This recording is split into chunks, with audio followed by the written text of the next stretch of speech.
This is the Sally Hansen Hair Remover Wax Strip Kit for face and bikini.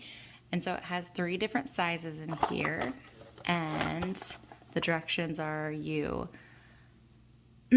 rub the wax strip between your hands to warm the wax. And then you separate the wax strips and then you put it on and then rip it off. Always fun, that word rip. So let's look at the sizes here.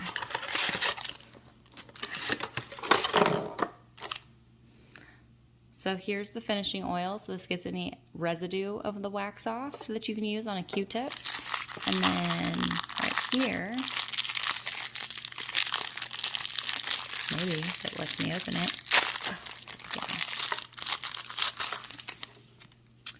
are the different sizes. So they're clear, but you can, I don't know if you can see that, the line right here, that is like the wax that's on the inside.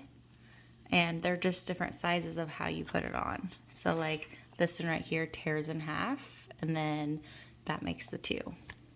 So yeah, here they are. And then this guy right here is really small and it actually has 3. So they're your size. You have a full sheet, a half sheet, and then trifold here.